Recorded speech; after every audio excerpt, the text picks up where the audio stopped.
Hello, welcome to Axiom Flux News with myself, PJ, Blackhole Bridger, and Dom. I'm going to go straight over to Blackhole for his bit of Flux for today. Hello, Blackhole, are you there? Yep, loud and clear, I can hear you. Hello, everybody. Tonight I'm doing a recap on Melanie Shaw and an update on Melanie Shaw, plus more articles that are along the same line. Like Melanie Shaw, as you may have heard about her, if you haven't, she was a whistleblower. She was abused as a child at home, taken into Beechwood Care Home, where she suffered abuse, sexual abuse, mental and physical abuse. And she blew the whistle about the abuse, not only on herself, but up to 150 other children. Now, since I'm doing that, you would have thought that she would have been able to let loose all the stress and that has built up from her childhood years. But no, stress has been added to her. What has happened to her? She has been harassed and victimised even more, like happens to whistleblowers when the establishment don't want news coming out which does not sit in their favour. Melanie Shaw was arrested, first of all, under the charges of damage to a property and arson. The arson, where she had to go to court, there was no fire reports from the local fire station saying that engines are being called out. There was no police fingerprinting checks, although fingerprints were taken, but they weren't followed through. During a court case, the judge had fallen asleep and on his way in. Now, with her blowing the whistle, it started off Operation Daybreak. And this judge woke up and said that Operation Daybreak was a conspiracy theory and a delusion of Melanie Shaw. Now, quite honestly, if he was asleep, how would he know? If anything, I believe he dreamt it and he woke up voicing his dreams. I don't think he were, Paul. I think he were possessed or something like that. He must have been under some sort of control. But anyway, I'll let you carry on. Yeah, but a judge has complete charge of his courtroom, and when they keep referring back to saying, well, this is procedure, this, that and the other, well, it don't really follow when they can change the procedures. But with that being said, the victim numbers increased up to 150 other children. The gambit of fresh abuse also grew on Melanie of harassment by Nottinghamshire County Council. And Nottinghamshire County Council paid out the sum of £250,000 in compensation to 25 people, but Melanie Shaw received a friendly warning that if she isn't quiet, they will take her son into care. She was arrested under the arson and criminal reckless damages charge that she had set light to the garden shed and had thrown paint on her neighbour's house. She spent time under remand in HM Prison, Peterborough. Then that is a Sodexo private run-for-profit prison, Her Majesty's prison at that. She was bullied and not given correct healthcare treatment, even denied bandages for a bad ulcer that was growing deadly worse, as she was having to use J-cloths as bandages. She spent time in solitary confinement, also refused her prescription of Valium, which she has taken on a regular basis due to horrific abuse at the Beechwood Children's Care Home. Things just don't add up in this case, and it is a bad case on Melanie Shaw. I forgot to mention this is part 3 of Bad Case on Melanie Shaw, by the way, as it's an update as well. Anyway, as I said before, there was no logging or call out at the fire station. None of the neighbours heard any fire engines or seen any fire engines. Melanie was found guilty, yeah, but no mention was made of the ongoing arsons in the area. There was no fire expert witness, which was called. No character witness. A long-term psychiatrist was not called. Handwriting expert could not confirm beyond a reasonable doubt, and other fingerprints were not investigated by the police. She was found guilty and let out on bail, and from there on in she was constantly harassed until she was arrested yet again. Now, the private bail company said her terms and conditions had not been broken. But the Sodexo private-run prison in Peterborough blocked visits from Melanie's lay legal advisor from being able to discuss Melanie's case with her. Sodexo says visit by Melanie Shaw's lay legal advisors are not permitted. Melanie's last court case proceeded ahead without her attendance as she refused to leave her cell. And I don't blame her, she knew she was being fitted up, so what's her point of being there if they're just going to go along with their own, come out with what they want in the end anyway. That's the way I can see her mindset was set. Yeah, but right? what they do, Paul, is they lock you up, they break you down like that, so you're not the same person, and therefore you're likely to like lash out, and therefore they can add more stuff, you know, on top of what they're claiming she did. Yeah, and I say they could also, with a run so down, with not getting a correct medication, not getting proper bandages, well, not getting any bandages, except they were able to get older J-cloths to put on the real bad also on the leg, yeah, they were running her down. And they're hoping that she was going to crack up, maybe lash out, and then they can hit her with a mental health section or something, yeah. So, yeah, I quite agree with that on PJ. Yeah, she's... Right. Just the way she's carried on for so long, all these months and that have gone by, she's amazed me, yeah. She really has. Yeah. Anyway, because she refused to come out of her cell, she was represented by criminal defence solicitor Philip Plant of VHS Fletcher's, who mainly had sacked a while back because she wasn't pleased with their handling of things in court, and they weren't following her instructions. So therefore she dispatched them from service, but they were brought in without her knowledge and were to represent her. Now, in a court of law, you have a right to choose the person that you want to represent you, not have somebody foisted upon you. No, this all smells, you know. You also have the choice to represent yourself. Exactly, even that's been taken away, as you may see in a later video I've got to show. Anyway, we'll carry on with this one, shall we? Melanie was back in court, Nottingham Crown Court, at 10:45, charged with unlawful imprisonment.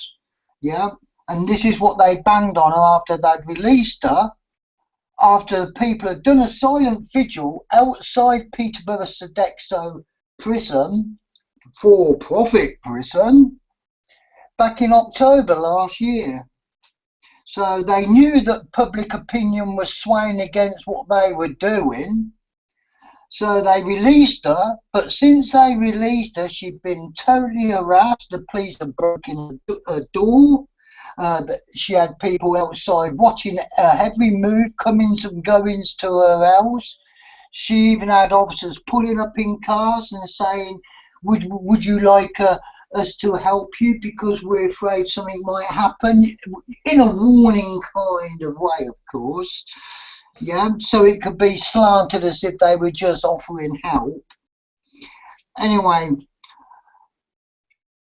Well, what I'd say, on May 7th election day, I invite everyone to spoil the ballot paper by writing something across it like, I don't know, none of the above mainstream National Party politicians You've got to be careful with in the Crown Portal.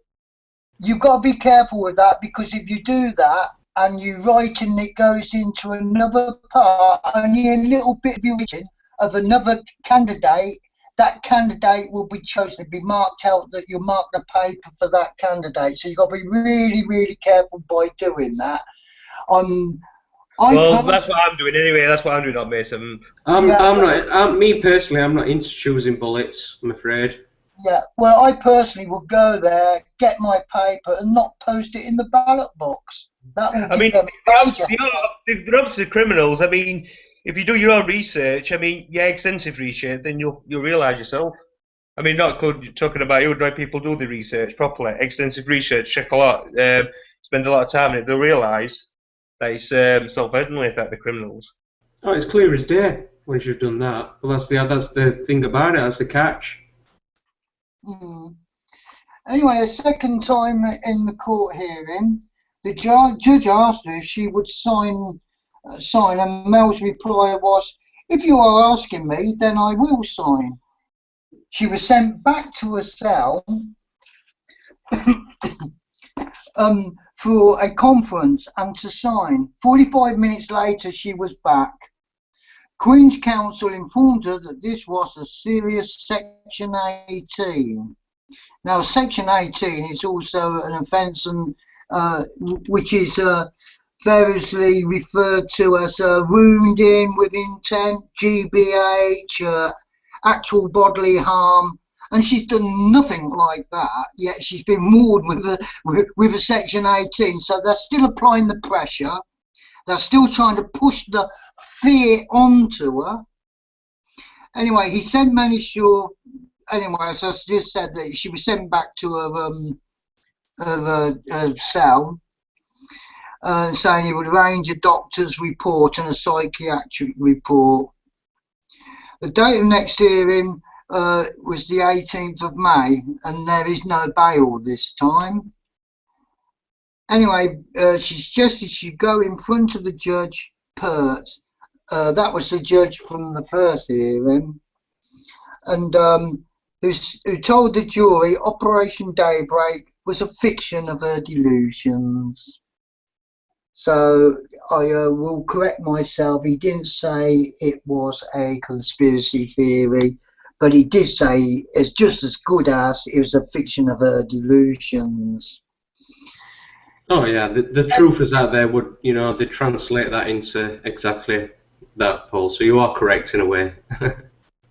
Well, yeah. I mean, they're doing their utmost to keep her quiet and everything else. And while she was in there, old age pensioner lady actually bought Manuka honey and sent it to Melanie Shaw, which could be applied to her ulcer because it's got good healing qualities.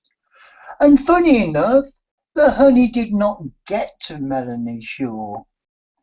So I'm going to ask everybody, please write to Melanie Shaw.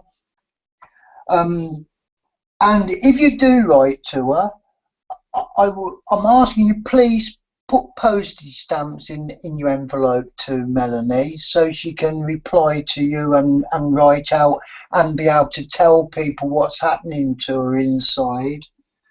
The address will be Melanie Shaw, number, which is a prison number, but just put number, A for Alpha, 4126 Delta Echo, Peterborough Prison, SAVILE Road, Peterborough.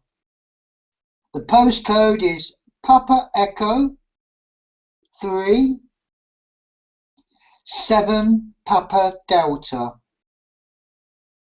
Now I will repeat it again in a short while, so give you a chance to get pen and paper if you didn't have it ready at that time. I apologise, I should have let you know that's what I would be doing. It is also on the previous parts of your reports on Melanie Shaw as well, for those that want to actually see it visually. Yeah. And at the minute I don't actually have it, so... Yeah. But anyway, things have not gone well. As I say, she was rearrested and she went back to prison, and she's back in prison again, but this time things are even worse. Nobody seemed to hear from Melanie Shaw, and then all of a sudden UK column, and I really rate their work on what they're doing for Melanie, getting the word out of what's going on with people and how they're being railroaded just for speaking out. Well done, UK Colin. Great work. Yeah. I've got a video here. After me trying to remember and tell you all the details, what was in the letter that Melanie wrote, is a clip of Brian Gerrish actually reading out on the UK column news. So bear with me and I will get it rolling for you. Okay, let's enlarge it for you. Bear with me, here we go. Well, how does the British state treat people who've been abused within the so-called childcare system? There couldn't be a better example than Robert Green, who we'll be coming on to, but also this lady, Melanie Shaw. She stands up to report her own abuse and that of some 150 other youngsters in Beechwood Home, Nottingham. What does the British state do? David Cameron, supposedly a Christian, and his sidekick Theresa May, well, they put her back into a particularly vicious profit-making prison run by Sodexo in Peterborough. We said over the last few days we'd had no communication from Melanie. Well, today a letter arrived. This is part of that letter, but in it Melanie says this: Brian, hope you're well. I'm being denied medication, food, clean clothes, bedding, showers or baths, towels, etc. I'm being abused. It's sick. It's like Nazi Germany. HM prison, Peterborough, Sodexo. So we're not surprised by this. Melanie, of course, told us that this was the sort of treatment meted out to her last time: solitary confinement, a serious leg ulcer not treated, denial of her normal medication, bullying by Sodexo staff. And I can tell our audience that despite extensive letters, emails and phone calls by a number of experienced people to get some sort of investigation into Melanie's treatment at the hands of Sodexo, NHS England and of course Sodexo itself have simply failed to take any investigative action at all. Home Secretary Theresa May, we think, is sitting smiling because it's clear the British state wants Melanie silenced. But this is the reality of it. It's quite horrific stuff, David. Right, you may have saw two photographs of Melanie Shaw and you may have thought they were two different people. But it's a before and after photo. This, Brian, hope you're well. Sorry. I'm being but it's a before she was put in prison, a nice young lady, looking young lady, and after her term in prison of being denied her medication, being denied proper bandages and also treatment for the ulcer on a very bad leg. In fact, it was told by a medical person that she come close to losing her leg. This is how preposterously they are treating this young lady. And as she said in her letter here, sick. And that is the only way this can be explained. It's sick. Well, It's sick. You know what they say, Paul? They say the proof of the pudding's in the eating, and they're forced her to eat this sick. And just looking at them 2 pictures there, you don't need to know any more, in my opinion. It says it all, does it not? Because it weren't as if she was in prison for years and years on end. Not even a year. Just a matter of months. Look at the transformation in this poor lady. What they've done to her. As I say, they are trying to run this lady into the ground so she's not full compos mentis and unable to stand up for herself. And the way they can do it is by denying her medication, treatment, denying her proper food, denying her clean bedding, clean clothes. Yeah. Well, she's been denied basic human rights, isn't she? I should just add that she's not being literally forced to eat sick, but you know it wouldn't surprise me if that were the case. But yeah, I'll just add that. Yeah, it may have come across as, you know. Yeah, and it's not a case of more. You want more? No, it's nothing, and you can't have any more of nothing because there's nothing to have any more of. What are these people at? Now, I really do think people really need to sit up and pay attention to this, because this could be you. May not be over child abuse, but they are literally setting everybody up. They can throw a mental health act at you.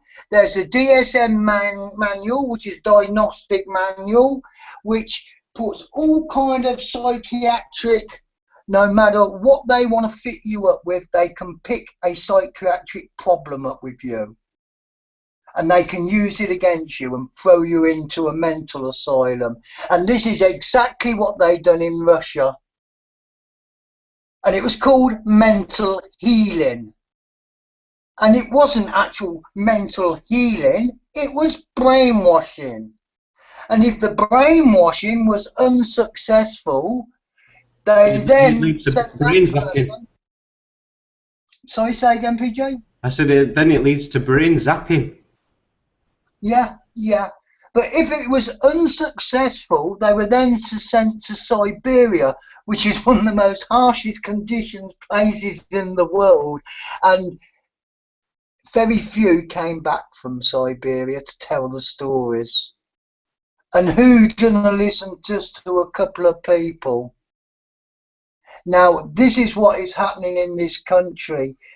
People that are speaking out about sexual abuse, etc., etc., the family courts, which are now secret family courts, which are aligned to star chambers, which is also another kind of communistic venture of being able to control people. I don't think you're supposed to. I don't think you're supposed to tell people that. Exactly, that's what I was going to say. They are literally gagging people from speaking out. So, of course, people are not hearing to the extent of what's going on because they're not allowed to speak out. Otherwise, they'd be held in contempt of court and thrown straight back into prison again. Just take the case of Robert Greene. What was his crime? Sticking up for child abused people. And he spent 2 terms in prison. He's finally been released because there's been so much pressure coming from a certain amount of people and from certain areas in our society. But he's had a lifetime gagging order placed on him. A worldwide. Yeah, exactly. A worldwide gagging order. How they've done that baffles my mind. How can they supersede other countries' laws? Well, they're on about getting rid of these gagging laws, aren't they? It's been mentioned. A lot of people are talking about it. They want them removed. Yeah. Now, especially why would talk and want don't go well in hand. No. But the question remains is, why are they gagging people? And I think it's obvious, isn't it, to us? Yeah, my answer to that is because they've got something to hide, and they've got Right. something to hide. Well, that's and the they only use, reason, isn't it? That's and the they only use, reason they possibly can have to put a gagging order on someone is if they've got something to hide. yeah, Well, what they're saying, Dom, is they're saying that this guy, because he's been speaking out, is putting other families' lives at risk. So they've done it to protect other people. That's their excuse. yeah. Or the main excuse is to protect the child and keep the child's anonymity. How ridiculous! That is absolutely making looking through rose-coloured glasses when something is so dark and drastically horrible. It is absolutely crazy, and everybody needs to wake up, because it reminds me of Pastor Martin Niemöller that lived during the German Nazi war. And he wrote a poem, and it goes something like this. Forgive me if I get it wrong, but it goes something like this, so you'll get the idea. First they came for the communists, and I didn't speak out because I was not a communist. Then they came for the trade unionists. I didn't speak out because I weren't a trade unionist. Then they came for the homosexuals. I didn't speak out because I wasn't a homosexual. And then they came for me. And I spoke out, And then it was too but there was late. nobody. There was nobody there to help me. And this is what people have got to wake up to. Stop thinking you are living in a nice, safety little cocoon because you're quite well off. Because you're not. Because this is only the tip of what's beginning. The hammer is coming down, and it's coming down very fast. And if you keep on watching the mainstream media, which is spoon feeding you the biggest load of your mind is full of feces, and you are swimming in a sewer of lies and deceit, because they are collapsing this country from within. They are treasonous. They are taking away your rule. They're taking away your rights. They're taking away your sovereignty. They are literally collapsing the old so they can build the new. Because you can't build the new if the old is still standing. And it will be a one world currency, a one world governance, and a one world religion. And the new won't be for The you. one world religion will be something nice and fluffy, because the one world religion coming down the pan is Satanism. Now, I can back this up by a long way by what things are going, and just a few of the articles I've got for you tonight we can continue with. You will see what I mean, because people are being gagged in the courts, and this is what they're hiding, the truth of what they want and what they're bringing in. So we've heard about Melanie. She's still languishing in prison, and she should be free. She should never have been in prison in the first place. The police should have been acting on what she has said, but she's been totally ignored. Everything's been a farce. That during Operation Daybreak, the police said they were interviewing the people that she named, the abusers, and the police had not named them, yet they were saying they had. And other people which she mentioned, they said they had interviewed them, and they hadn't. This is why Melanie knows she's being fitted up. This is why Melanie's staying in her cell, because she's not agreeing to what's being done to her. This very brave young lady that stood up, not just to say, oh, look what happened to me as a child, look, I'm all messed up because of it. No, she's standing up for your children, your grandchildren, and all their future children. This is a very brave young lady, and she needs our support. She needs everybody to get off their backsides. So stop thinking you're in a safety cocoon, because you are not. There's no such thing as a safety cocoon. Yeah. While you're there sat on your own, being absolutely lobotomized by watching that square box in the corner of your room or wherever you placed it in your room, listening to the mainstream diatribe. One day, Anyway, Paul. Right. I mean, there's no democracy either. I mean, democracy to me is just a smoke screen. One day, no, Paul, and when Melanie gets released, yeah, she should be the leader or the main one of something like an NSPCC. yeah, And she will people, be. yeah, people there that are going to do the job and not do the bidding of the people that are paying them to do all these wrong things and tell lies and be deceitful. But anyway, we'll move on. I think I've spent enough time on that to do it a little bit of justice. But she needs justice. Not just her, all the other 150 children she named. Well, it was approximately 150. I can't say exactly 150. All those children, it has affected their lives.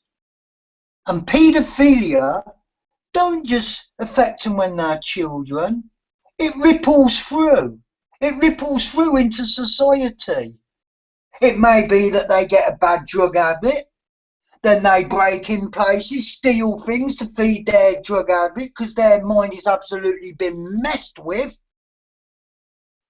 It's not just a single happening. It's not contained in one point. It ripples out. And it affects the whole of society, what these paedophiles are doing. Anyway, so I keep saying I'm going to move on. This time I'm going to move on. Right, let's forgive me because I'm not computer savvy here. Now, I would like to tell you about the Hampstead Heath case. I'm sorry, Hampstead Heath. The Hampstead case of the Christchurch School, primary school. And this will tell you about what's going on satanically. Now, these children was medically checked, and it is proven that they've been sexually abused. These children have pointed out distinguishing marks of genitals of these people they're accusing. So why don't the authorities get straight to it and get them medically checked to see whether they're telling lies or not? Because all the skeptics are saying, oh no, it's a load of rubbish, it's a load of rubbish. So why are they not getting these people checked? They don't need it, Paul, because there's enough evidence to support it. Yeah.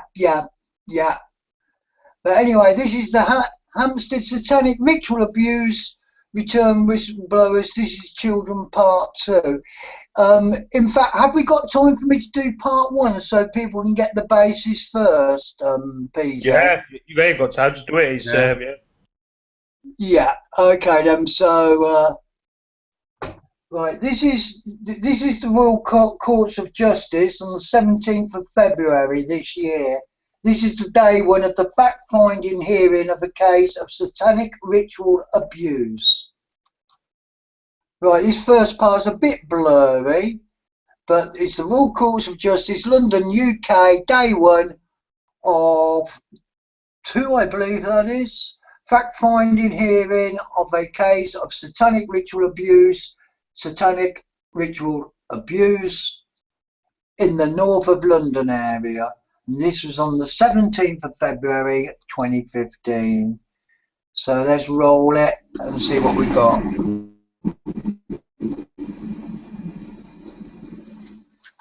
Nobody from what you might call the children or the mother's side proper. Grandparents not allowed in. So, and I wasn't allowed. No, I just tried to get in, but I'm going to say about that. Anyway, it's about this sort of the narrative of what goes on now in this campaign outside, because we're going to kick off this campaign now. Up till now, because I've been Mackenzie friend, I haven't actually I haven't been able to do very much public campaigning, because the moment I start public campaigning, I get kicked out of the court. Well, today I've been kicked out of the court anyway, so that's it. I'm not going to, hold back from now on. I mean, this is why I didn't call a huge rally this morning. I could have called lots of people. I knew you'd come up trumps, and I knew that my regulars would come up trumps, but, I could have got loads of people more. but because of being under the gag and court, I didn't really feel I could. So, but now the gloves are off. And what we're going to try and do as this unfolds, because this case is going to go on for 3 weeks, and we won't be here every day, but we might be doing other things somewhere else or outside, Parliament or wherever we might be, talking to other people who might be concerned about this, or maybe we'll do a little demonstration outside Barnet Council or something like this. Anyway, it'll be an ongoing thing, a sort of narrative, so that the public are already extremely very alert to this case, with hundreds of thousands of people checking the children's videos. They will want something to bite on. They won't be able to hear what's being discussed in there, and we can just imagine what's being discussed in there because it's already completely skewed and rigged, the whole thing, against the mother and against the children. The outcome, I mean, I can almost write it now today. They don't know why they bother to go through the motions. They're going to try. If the mother comes back, she's going to be locked up. If the children are already locked up, they're not going to be let out. The school is not going to be investigated, and the other schools. Even if there's some token investigation of the schools, nothing will be found because by now they'll have gone in over half term, they'll have cleaned out all the cupboards and lockers and spots of this and that on the floor and sanitised and disinfected the whole place. There'll be no evidence whatsoever, and the whole thing will then, they think, die a death, right? And the children will have just had a sort of fantasy, and that's it. It's just beginning, and it's an opportunity because this is very widespread. The children have said that it's not just one school, but it's several schools. In fact, in one of the videos, which if you get on my mailing list, I'll make sure that you get all the sort of the hot stuff. You'll get the videos every day. You'll get when we bring them out, you'll get all the best sites to go to and things. So if anybody wants to put their name on my mailing list, I will keep them updated because I don't even do things by Facebook and Twitter so much because I like things to circulate a little bit quietly. So nobody knows. There's too much bickering and fighting on Facebook and people sort of taking sides and having a pop at each other. On email, you can just send information quietly in a civilized manner and get it across to people, and that's it. It's Tuesday the 17th of February, first day of spring, as everybody can see. Beautiful day. And I feel that heaven is smiling on our endeavours here. And what we're trying to do here, whether in the court or outside the court, is get justice in a very serious case. And as usual, because those are the sorts of cases that I'm concerned with chiefly, it's a case of abuse of children. And the abuse is in the form of the children being removed from their parents, which is what usually happens. So they're suffering emotional abuse from having been removed from their parents, and also some very loving grandparents in this case. And they've suffered abuse all their lives, as they report in their own words, from their father and a group of his friends. And the abuse has happened not at home, where they've been living with their mother, but actually in the school, where they've been supposedly being educated. And this is the really shocking aspect of this case. And it came to light last summer. I can't speak too much about the details of the case because it's in the court inside here at the moment. But as it's now public on the internet, I can just paint the outlines of the case. And the chronology is that last summer, a 9-year-old girl and an 8-year-old boy told their mother and their mother's friend that they'd been abused by their father and a group of his friends for the whole of their childhood, virtually. And they described their abuse in very, very graphic detail. And it concerned the school that they were educated at, being educated at, the primary school. It also concerned the local church next to the school, concerned members of several other schools, and there were a lot of people involved. And the content was extremely shocking. So when the mother heard all of this, her natural response was she must try to get the case investigated by the relevant authorities, the police. And so the police picked up on it, they did interviews of the children, and then the local authority intervened and took the children into care. And it does seem that if you approach the authorities with problems with your children, or the fact that your children are suffering from abuse or anything wrong is going on in the family, the consequence could be that the children will be taken away from you. So this is the first point to get across to everybody. So the children were then in care. They did further interviews to the police a few days later and retracted everything that they said. Well, not everything. They didn't retract it all because there was too much to retract. But they then started accusing a friend of their mother as having been an abuser. Very frightened. Very frightened, agitated. Can I tell you something? You can tell me anything you When like, you yeah. listen, and you listen to me carefully, our words are power. And when we speak, the only thing we have to do is just to say we don't agree with this. And so when you speak words, you say things like, I just heard you said. It's a little bit odd to hear that, Paul. So you don't say this because words have power. Absolutely. Sorry, PJ? I was just saying she's a tad bit quiet. It is a long one, yeah. No, her voice is pretty quiet on my side. I'm struggling to hear what she's saying. Okay, I'll up the volume. I'll put my earplugs in and up the volume. You don't agree with them taking it. I give them all the support. No, you require them. I want them to take it. Require them to do because then we will raise the profile of the case. Require them to make it. Just two voice outside. Taking the German big voice. My question is now there. Really, you don't agree with them to take it because it's not right, right? Okay. These kids are taking this, that's right. Yeah, it's not right. So with them taking it, it's not right. You're going inside without the legal advice, it's not right. So just follow what doesn't feel right. So pay attention to what you say. All when you speak about this, it's just like, not to believe. Just not to blame, and that's the whole. Words really have power. Just so simple. Just say I don't agree. I'm just here to say I'm not angry. I don't have any kind of resentment, whatever. I just say this. I don't agree with this. This reality just doesn't work for me anymore, and it has to stop. And it is going to stop. That's all. I just have to say it. And if so many people just say it, it's going to start to change. Just people make a stand to say I don't agree with this. I know what's going on, that but it's not fine. It's not okay with me. I just don't agree with this. Absolutely, well said. Thank you.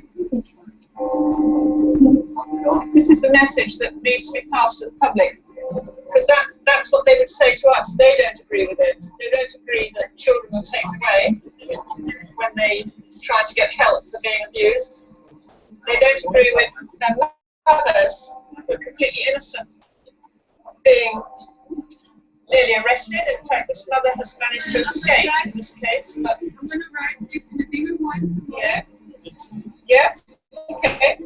You think you're so smart because you've got YouTube for me, Save the Children. Sign the fucking petition. Look at me, the power of one.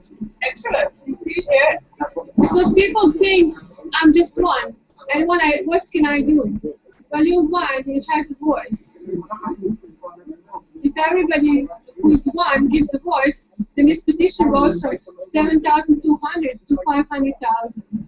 If everybody understands, this one is a power, and take your power. And just voice, it's not okay. You don't agree with it. That's all you need to do. She's absolutely right there. You've got to claim your power, because if you don't claim your power, they will. Sorry? No, she's spot on. Yeah, I was just saying she's spot on with everything she said. And I can totally, relate to how she feels with what her wordings on the petition thing, that piece of paper she just showed. Yeah. It goes on a bit longer. Are you prepared to watch it? Because it is all very pertinent. Is there any more videos, Paul? Because send a link to it. Time to send a link. You've got a link. What we can do is we can have the link for those that are wanting to watch it. Yeah. So what we'll now go on to is the actual children that all this is concerning. Yeah. About the two young children Yeah. from the Christchurch Primary School. Right. Boom, boom, boom, boom. Oh, sorry, don't tell me I didn't put it there after all that. Is that the one? That was the first one, but this is the second one of this, which is still pertinent. This is the part 5 of the hearings, by the way, and it's a satanic. Well, part 2 it says there, and this is only 9 minutes. So shall we run it? And these, if you can see, these are the 2 children. One's not 9 and one's 10, I believe, or one's 9 and one's 8. But they're very young children and they've been abused at their school, yeah, at a place where they're supposed to be safe and supposed to be learning. Yeah, I've seen that video. They're really outspoken and all about it, aren't they? Yeah, I actually thought I'd put it up there, but sorry guys, I've made a mistake. I do this. Just click on it, Paul, on that one you're just showing. Well, go straight on to this one so that people can hear. That's the one you're talking about, yeah? Yeah, but both ones are pertinent. Well, play this one first, and when this finishes, click that, yeah? Yeah. I mean, it is long-winded, but you need to know the information of this case for you to get the full picture. Right, a disturbing truth about satanic child sex abuse by a major paedophile ring operating in the UK. Parents, priests, heads, teachers, social services, CAFCAS, GPs, doctors, solicitors, politicians, the list is endless. It just goes on, and they're all in this murky, miry sewer. Here we go.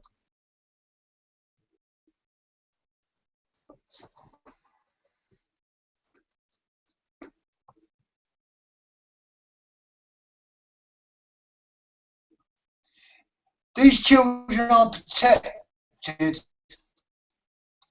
which is why we can share their testimony with you. Wake up, everyone. That's children. They are taking the children away from quite adequate parents. It has happened to me in my family, although they were distant family members. I know them very well. In fact, the father I used to spoon feed in his high chair as a baby himself.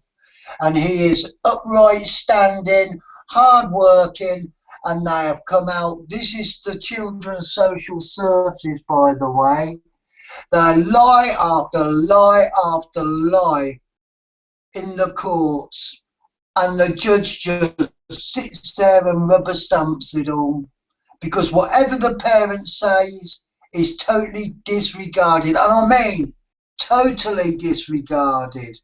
And this is why these are secret courts, so people don't know what's going on, and how not only are our children being abused, and the parents, our law is being abused and undermined in a colossal way, an absolutely colossal way.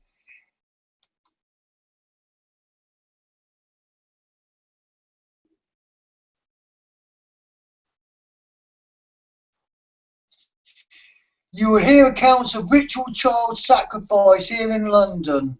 Evil triumphs when good people do nothing. Do something, and do it now. We decided to stop touching each children and stop touching each other, and stop touching ourselves.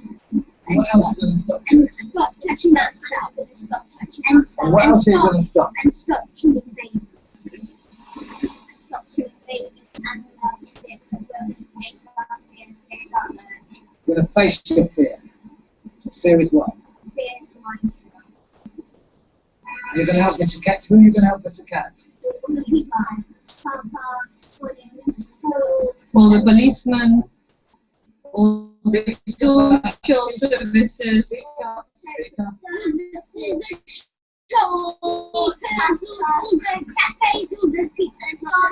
Who did you mention just now? Who, what? Who's Kafka? What is Kafka? Kafkas is that they deal with children. They work with the official services. And what did they do to you? They do sex. They touch me. They're plastic bullets. They stick it in their bottom. Who does this? Sticks it in your bottom. Social services. Everybody. All of them. Who? Everybody. Does your mother do it? No. Do I do it? No. Who does it then? The school. Parents. Tell me more people. Please. Parents, police. What about the teachers at school? Who's the main one? Look, Papa, the mornings, Forsyth. Who's Mrs. Forsyth? She's the head teacher of our school. And what does she do? And she does sex. She got a big belly up and with a big tattoo on her And thigh. what happens in the church? And we do sacrifice and eat the baby. What do you mean sacrifice and eat the baby? So we kill the baby and eat it. Drink the blood. Is that true, Gabriel? Yes. And we dance with the skulls. You what? We dance with the skulls in the church. What skull? Playing the baby. Pardon? The skulls of the baby. You dance with the baby skull. And who kills the baby? Papa, me, and Lisa. And then Who kills the babies? Papa. And what he gets? Yes. So he tells us to hand it and then he holds his hand. And he puts it up and then we cook it and then we drink the blood and after we put it on the skull.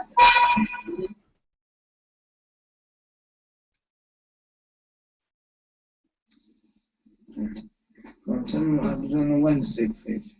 Wednesday is the most busiest day of sex, and today it's Wednesday, and if I was right now on Wednesday in school, they would have done lots and lots of sex to me.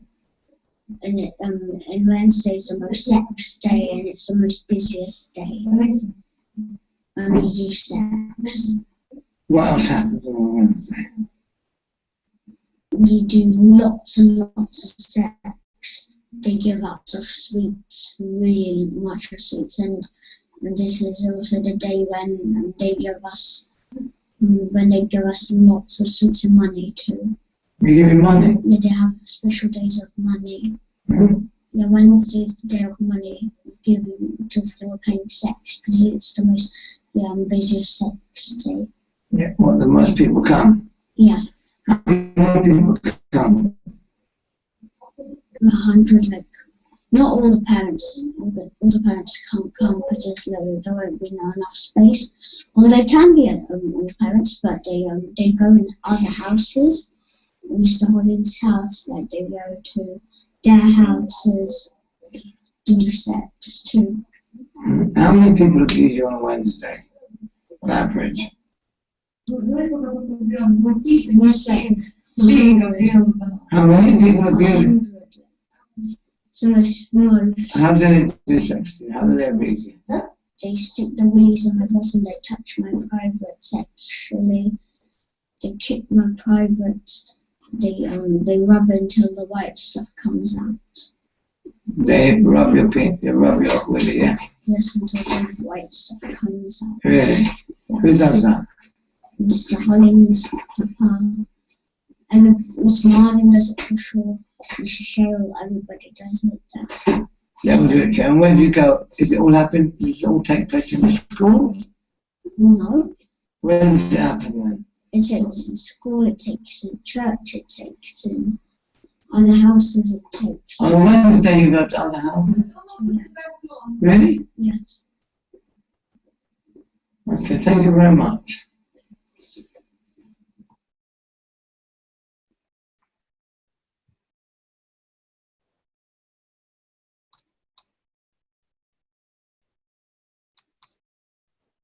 When good people do nothing, evil triumphs. Do something. Please get this in your heads, people. And please stop saying when you hear of people, parents having their children taken into care. All right, sometimes, yes, there are bad parents. But oh, yeah, now there's no smoke without fire. yeah. But the trouble is, the smoke is a smoke screen by the whole establishment. Absolutely. That's what a lot of people come to the conclusion is, well, there can't be no smoke. There's no smoke without fire, so something must have gone on. Reason why she lost her kids. Something. Can I just say, for those that have never even had an inkling or any of this going off, it's gonna throw them a bit. So take this slowly and in your own time, don't rush and start panicking and and do things. I just thought I'd mention that because it is quite deep, this story. Oh, yes, and it's very disturbing for a lot of people to come across. Yeah. I mean, if you just sharing it on your Facebook wall, I mean, that's doing something. That's better than nothing. Yeah, but the dark must be exposed by the light to be shined upon it. Otherwise, it gets darker and darker and deeper. And I know for a fact that my relatives, they are very good parents. They already have 2 adult children, and the social services spotted his wife was pregnant. They ran to Ireland to escape because they knew something was happening. They knew the children's social services had their eyes on the unborn baby, and within 1 hour, that's 1 hour of that child being born, with not even having the chance to suckle on its mother's breast, the Garda, under instructions, I wouldn't say which county, but a county in England, Children's Social Services, under the orders of them, came in and took the child, and they were kicked out of the hospital. And they are still fighting to gain their child back. Now, this has gone on now, just nearly coming up for 3 years. And they've had all sorts of insults thrown at them and accusations. And 2 of the cleanest people you can meet. But anyway, do you want me to end it there, or would you like to go and finished. He's finished that one, I think, Paul. It looks right. Yeah, I think we've got over the main part, but people, please don't take this as a laughing matter, because it's not. This could be your children. This could be your grandchildren. Not even the grandchildren or grandparents are allowed to look after these children that are taken into care, and they're adequate grandparents. Grandparents are sidelined, as you heard that lady say. The grandparents were not even allowed in the court because it's secret. And the other thing is, I would like to mention just very quickly, can't you see there's something amiss when they are teaching our children in primary school at a very young age sexual details they should not even know at that age? They should be living their childhood and enjoying their childhood. And they're getting this rammed down their throats to sexualise them from an early age. This is all prepping. This is all mind control prepping. Yeah. So please, look, people, you can see what's happening in our country. Things aren't going right. Things just don't smell right. Well, if things don't smell right, it means there's a big lump of in the way of things. They'll take your children away for X period on each day, destroy them, and then blame you for it.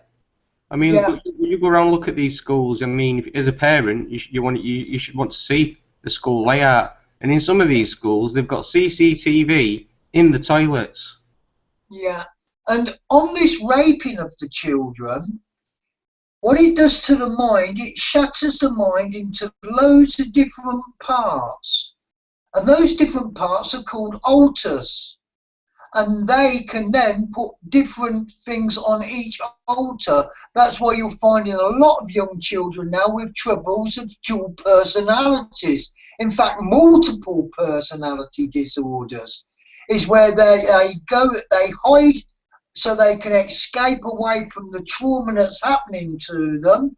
And each time it happens, they hide, a different altar is formed. But anyway, shall I pass over to Dom? Is it next? Yeah, it's Dom next. Over to Dom. Yeah, thanks. I'm covering similar stories too. Anyway, Blackhole. My first article: Theresa May, child sex abuse runs through the British society like a stick or Blackpool rock. This is Theresa May here. She's been speaking out. People in Britain do not yet appreciate the true scale of child sexual exploitation that runs through society like a stick or Blackpool rock, Home Secretary Theresa May has warned.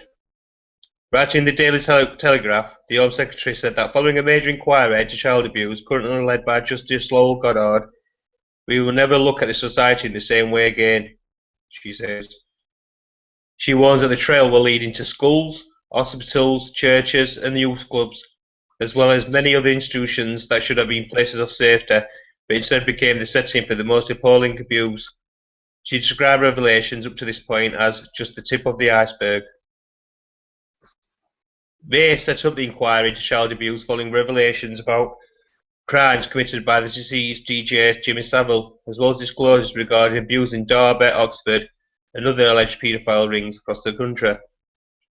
There have further been a number of allegations about a Westminster paedophile ring. She wrote, "The inquiry won't probe individuals, but where there is evidence a person has abused their position, no matter how high or low that position, it will be passed to the police to investigate. If there has been a cover-up, we will uncover it, and if perpetrators of child sex abuse are found, they will be brought to justice." Justice Goddard, a New Zealand High Court judge, was named by May as the new head of the inquiry in February. It will examine allegations of an establishment cover-up of abuse spanning decades. Justice Goddard's appointment followed the stepping down of two former chairmen, Fiona Woolf and Baroness Butler-Sloss. Woolf stepped down after her previous social links with ex-Home Secretary Leon Britton, who has been accused of multiple child rape, while Butler-Sloss' late brother was Attorney General in the 1980s. That's Nigel Abers. What's his name again? Nigel Abers, his brother? Michael Abers? Something like that. In her piece, May cites pressures from victims of sexual abuse as to the reason why the two stepped down from the panel. We did not realise the degree to which survivors mistrusted the political establishment. So, yeah. I mean, she should have known, really. I mean, she cocked it up a few times, pointing Fiona Woolf, who had links, and Butler-Sloss, who also had links to MPs. So, I mean, it wasn't thought through. I mean, was it? All the solution I can come to that is that they were purposely appointed. I mean, they should have known that at the beginning. They're supposed to be professional. They're supposed to be, the government, they act professionally, and it's just been a shambles. Yeah, because from the government side of things, they're what is known as a safe pair of hands. It means it can be manipulated to how the government want the outcome. Yeah, but what I think what Dom's trying to get at is it's not just the first time they attempted it. You know, they did it more than once, and I think Theresa May underestimated, people's ability to see things for as it is now. And because these people are around like Satanism quite a lot, they seem to think that everybody's into it. Well, we're not. And why is it, out of 60 million people in this country, that we have to find somebody from outside of the country? Is there nobody able to, that's safe enough? It's crazy. It's crazy that we've got to find somebody from outside of the UK. Well, Andy did a report on her, didn't she, the judge from New Zealand? It was a few weeks back when she got appointed. He did. And, he listed all her flaws, where she finished 65th at bottom at list. She finished at bottom at list, 65th out of 65 judges, and she was rated worse. Yeah, Well, like I say, I will be following. Obviously, I'll be following this story and this what they're doing. So we'll see what Blackpool, they come out with. I mean, they can't really. I mean, they want to whitewash this inquiry, but they can't do it because there's that many people what know the truth. Yeah. They just won't allow it. So they, you know, I mean, but it's showing where she says here. She says somewhere. Where is it? There is one in a this chance is one in a generation to get this sorted, which she is right. If we don't sort this now, then it'll never get sorted. So the truth is like a ball in water. Don't matter how much you try to push it down and keep it submerged, it will rise to the surface. It will rise to the surface, and it needs more and more people to get on board to make that ball rise to the surface. Sorry, Dom. yeah, well, that's Theresa. That's an article on Theresa. My next article is a similar one. BRP paedophile scandal. Police pinpoint dungeon flat linked to abuse parties and child murder.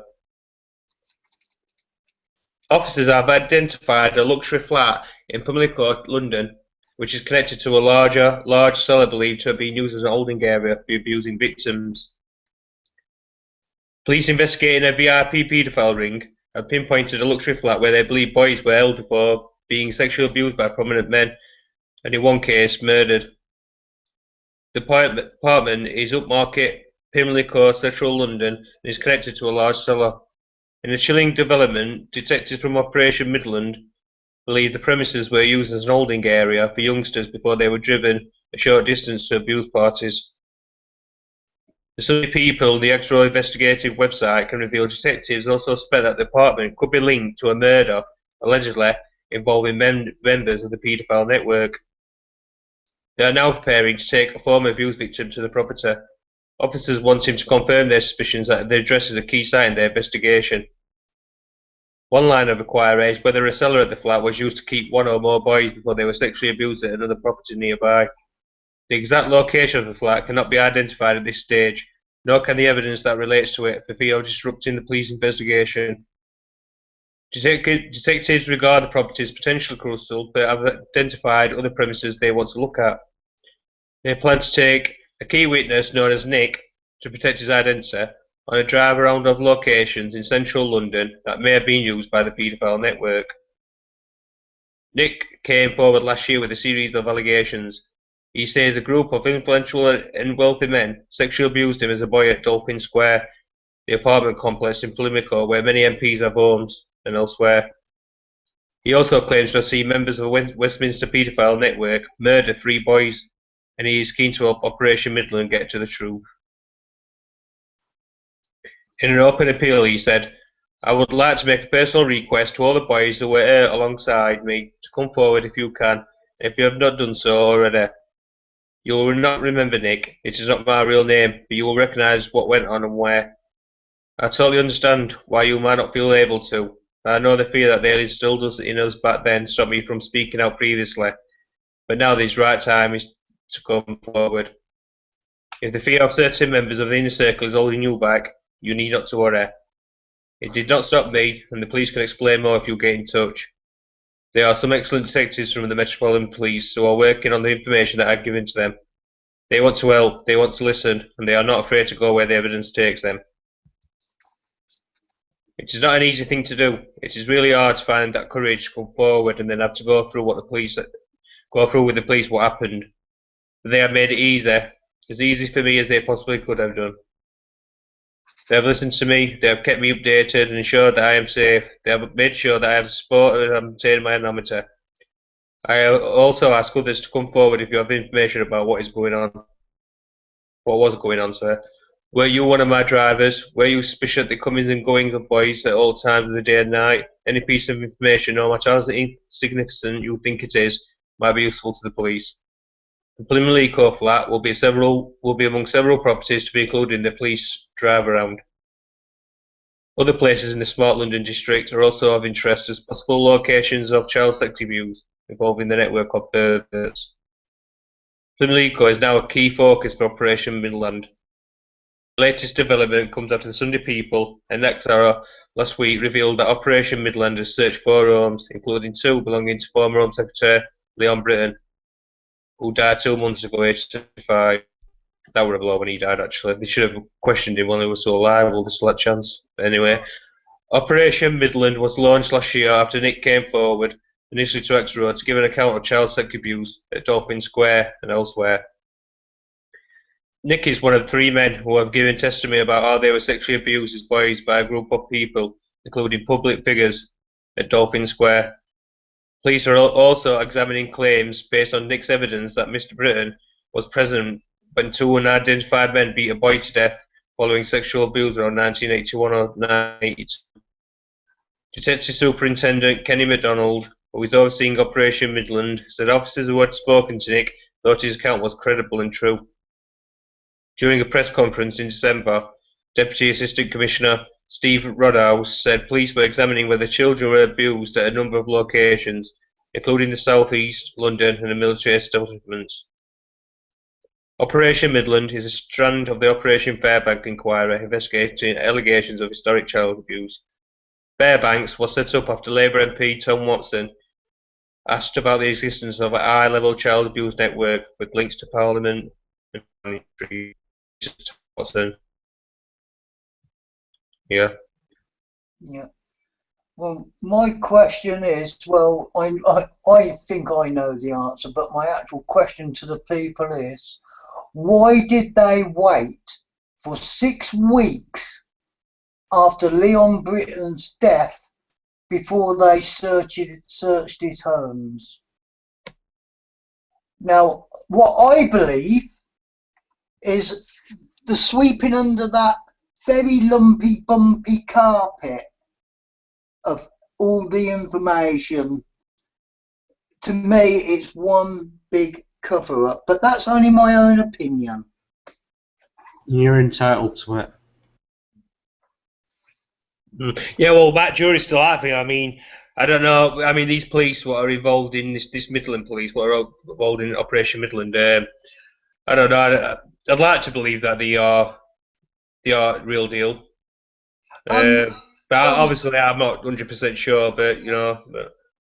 Well, Dom, I'll bring this to your attention, my friend. That not all the police are bad, and we know that. There are some good, very good policemen out there. And the good policeman attempted to try to help those 2 children in my previous article, but they were warned off by other Metropolitan Police, even to the extent of families being threatened. Has anybody mentioned traffic? I think we have halfway. No, go ahead and mention it if you wish. We'll mention the traffic, and I'll move on to the next article. Then you can do that, Paul, and traffic. Yeah. Right. After you finish the next article, Don, can I interject, because I did promise people that address again, as we're time limited, and I was trying to get so much information in because there's so much information. It clearly slipped my head. So can I interject? Yeah, well, this is going to be the last article anyway. I've only got this one, and I'm not doing the Port Francis assassination one. Yeah. Because quite frankly, I'm not bothered if he gets assassinated or not. Right. Prescott links Tony Blair's Iraq invasion with the radicalisation of young Muslims. This is John Prescott. Yeah, he was the deputy prime minister under Tony Blair. John Prescott has reportedly linked Tony Blair's invasion in Iraq and Afghanistan to the radicalisation of young Muslims at a fundraising event for his son. Prescott's comments were made in February as he spoke at the fundraising event in Gainsborough, the Telegraph reports. The outspoken former Deputy PM was recently appointed as an unpaid advisor with special responsibility for climate change by Labour leader Ed Miliband, said he believes Blair was wrong for invading Iraq in 2003. They told us it wasn't regime change. It was, and that's exactly what the Americans have had, he was recorded saying. Now Tony, unfortunately, is still into that. I mean, the way he's going on now, he now wants to invade everywhere. He should put a white coat on with a red cross and let's start the bloody crusades again. He went on. when I hear people talking about how people are radicalised, young Muslims, I'll tell you how they are radicalised. Every time they watch the television where their families are worried, their kids are being killed or murdered in rockets, firing on all these people. That's what radicalises them. Mr. Prescott's remarks come amid growing fear of the number of young men, women and teenagers from Britain fleeing the country to join Islamic State in Syria or Iraq. The militant group is known for using social media as a vehicle to drive propaganda and radicalise young Muslims. In the most recent case, 3 schoolgirls from London disappeared from their family home and are believed to have travelled to join the group in Raqqa, ISIS Syrian stronghold. Well, I actually covered an article on them, didn't I? Yeah, and tomorrow we've got an ISIS report from Blackhole as well. So join us for that.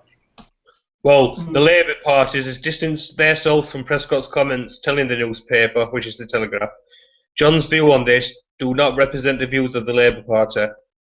His son David later took to Twitter to dismiss the report that his comments were scrupulously recorded and said that the BBC had openly filmed his speech. So that's John Prescott speaking out against Tony Blair. Oh, that's not clearly the case, is it? So he's either woke up or he's a very ill man, one of the two. And I mean, well, no, the thing is, I mean, in the sense he was that against the Iraq War. John Prescott voted against the Iraq War. Yeah, he did, but that's not to say he knew what were going to come, did he? No, he voted against it as best he could do. He couldn't do anything else more than that, could he? So he didn't vote against it. Yeah, if this is the same John Prescott, the hypocrisy of the man. He allowed common purpose, that political charity, that's a bit of a misnomer in itself, to operate from his offices in the Labour blinking offices while they were in power. A subversive blinking common purpose. I mean, he's also backtracked on his words. I mean, he did once say that he'd never take a peerage, and they ended up being made a lord, didn't he? In the House of Commons. Hypocrisy stinks. Sorry, not the House of Commons, the House of Lords. Yeah, he's in the House of Lords. Right, over to you then, Blackhole. You can do that address. What you need to do with the yes. Right. Okay, people, pens and papers at the ready, please. Please do write to this young lady. She's so brave and doing it for your children and your grandchildren, what she's doing. So the address is Melanie Shaw. That's spelled MELANIE SHAW.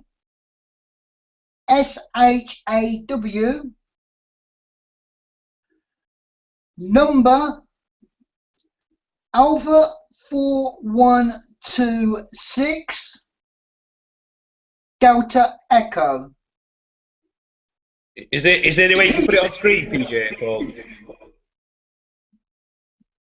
I've not got it at hand. No, he hasn't got control. I've got control. Well,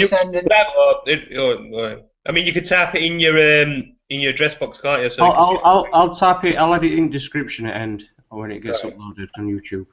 Yeah, well, I've just quickly finished it for those people who have got the pen and paper, just in case they don't want to go through all that procedure. So after the number, prison number, it's Peterborough Prison, Savile Road, Jimmy Savile Road, Savile Road, Peterborough, the postcode being Papa Echo 3, 7 Papa Delta. Thank you. Yeah, it's not become a very nice word, that Savile. It's almost like Hitler. I mean, it's not really a like surname. What you like? I mean, I've got a doctor up at my doctor's, and there's a Dr. Savile there. Oh God! It's a woman, though. It's a lady. Oh well, that makes a lot of difference then, doesn't it? Sorry.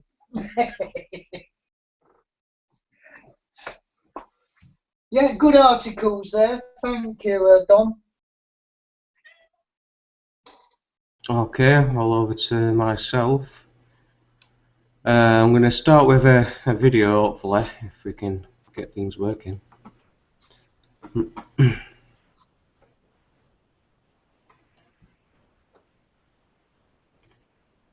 should be able to see a video. This is PJ for Axiom Curve, on his way to Sheffield City Centre to report on the Mayfair tax loophole. On his way to find the 38-degree campaigners, should be around here somewhere. So I'm here with the 38 Degrees team. We finally found them outside the Peace Gardens. They're here campaigning to stop the tax loophole for the rich. And as you can see here, taxes for all, not just the poor. So they're doing pretty well, handing out some leaflets here, and quite a few of them have jumped on board today. So I was going to try and get a little interview from one of them if they're not too busy.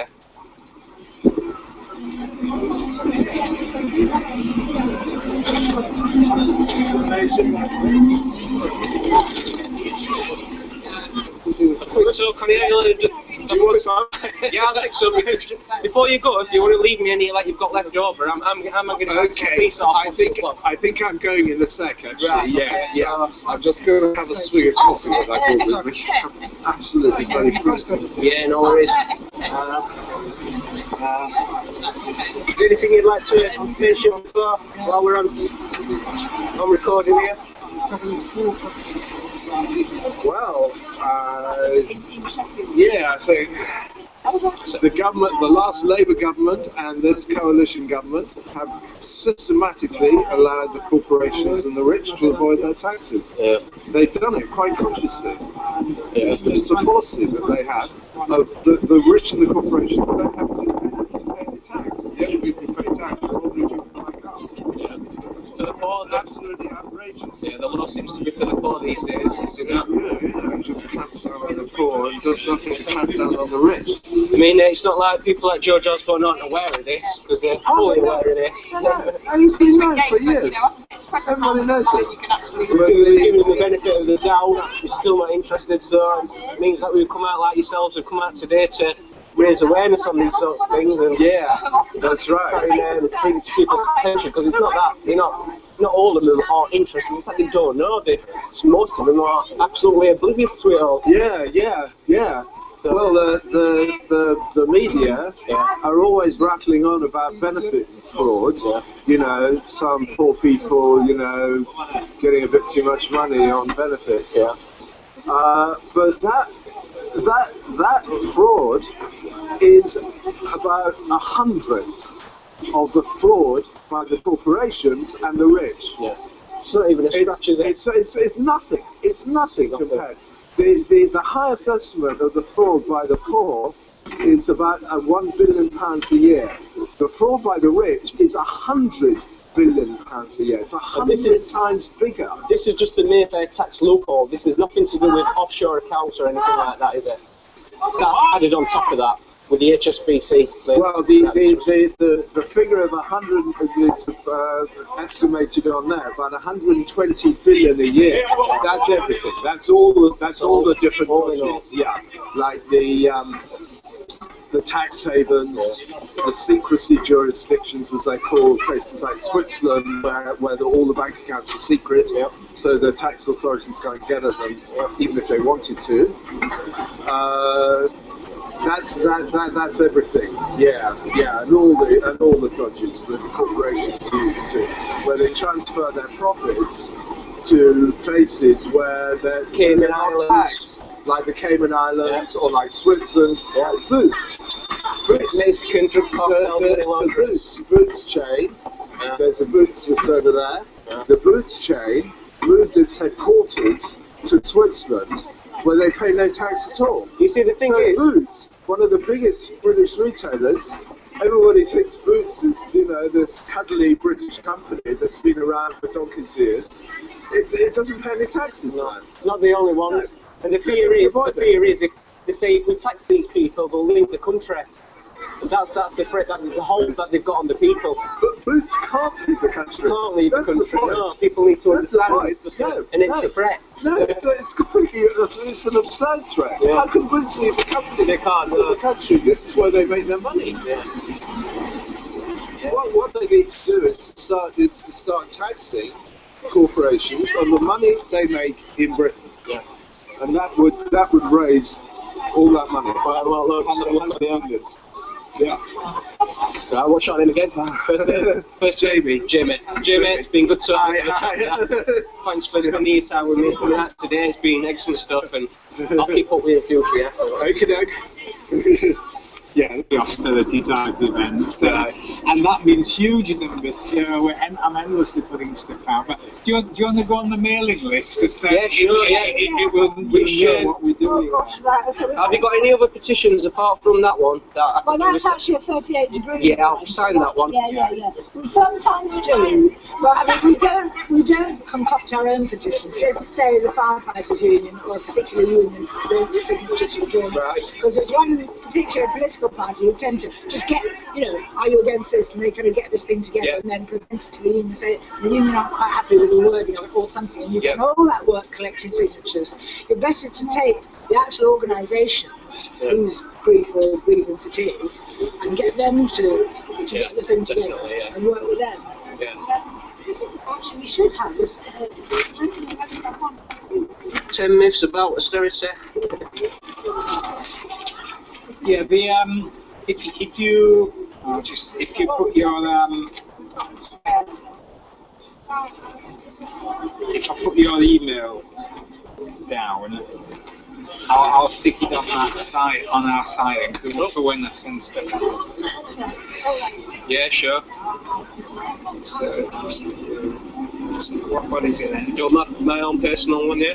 Well, whatever you want me to send, whatever you want. I mean, it can be if your website's got an email link. Yeah, it does, yeah. It's Axiom Curve, AX, IOM, CU, RB, CURB, Axiom Curve, at live.com. Live, So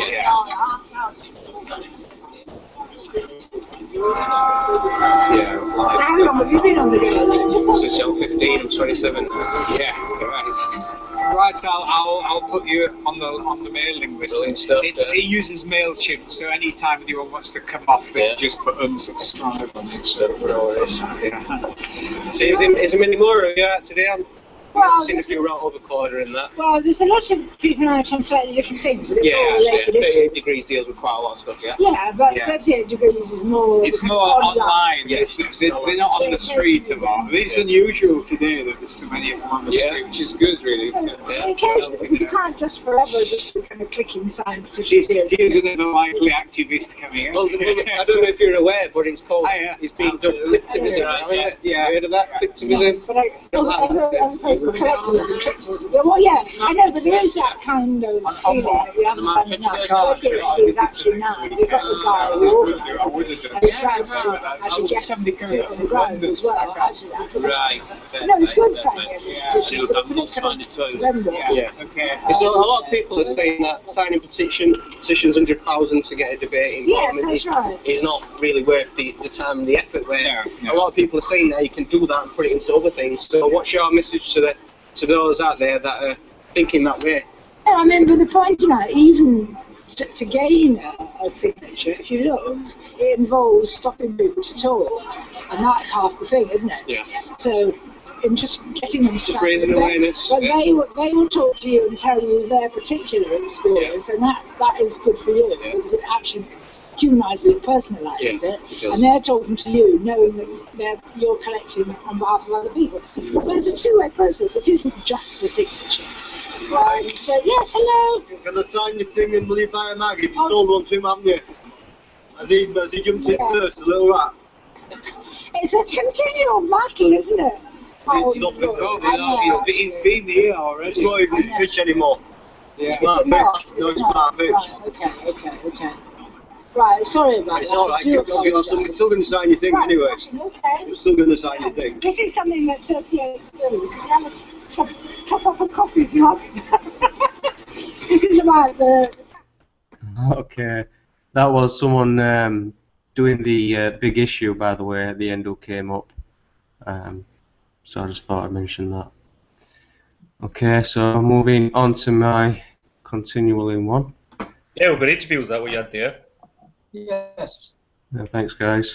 We'll go filming. I'll go straight on.